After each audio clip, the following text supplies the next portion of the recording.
Halloween night, kids in costumes roamed the streets, laughter filled the air, but not for Max. He stood before the imposing Blackwood Manor, a shiver crawling down his spine. It was a dare, a test of courage on this spooky night. Could he spend an hour in the infamous haunted house? Max took a deep breath and walked towards the creaking iron gate. The air grew cold, sending a fresh wave of shivers down his spine. A low fog had settled, shrouding the house in an eerie silence. The old house loomed over him, its broken windows like empty eyes stared back. Max swallowed his fear and stepped onto the overgrown pathway. He told himself it was just a house, an empty shell. But deep down, a part of him wondered what awaited within. The front door creaked open as if welcoming him. The air inside was stale and heavy. Cobwebs draped everything like ghostly curtains. Moonlight filtered through the broken windows, casting long, dancing shadows. Max took a hesitant step inside. The floorboards groaned under his weight. He pulled out his flashlight, its beam cutting through the darkness. Each step echoed in the silence. There was an eerie stillness in the house. It was as if the house itself was holding its breath.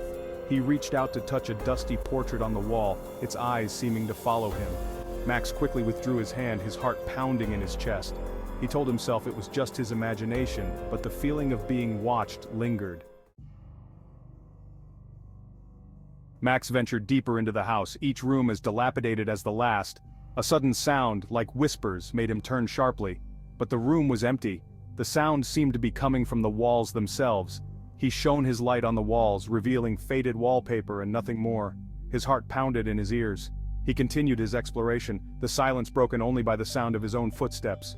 A floorboard creaked behind him, and he spun around, his flashlight beam darting across the room.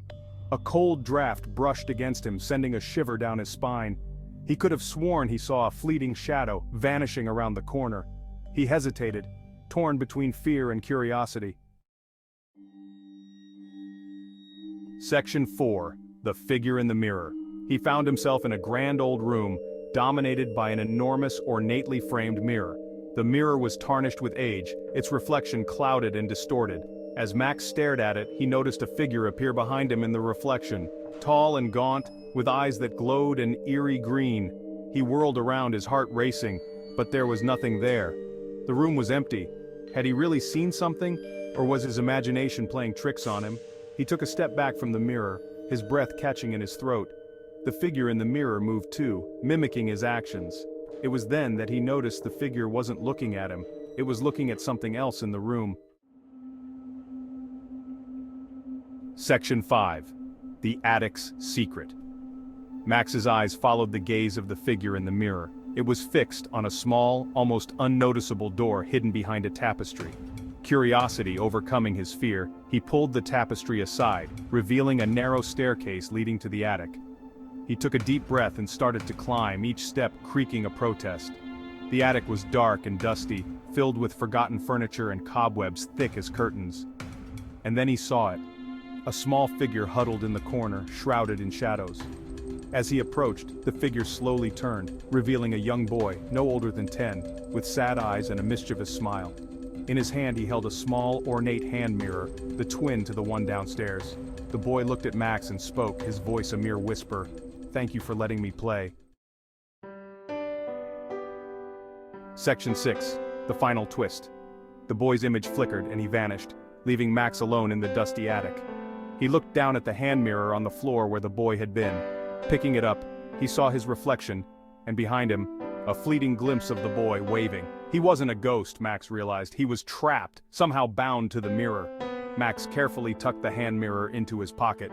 He wasn't sure how, but he knew he had to help the boy. He left the house, the iron gate clanging shut behind him.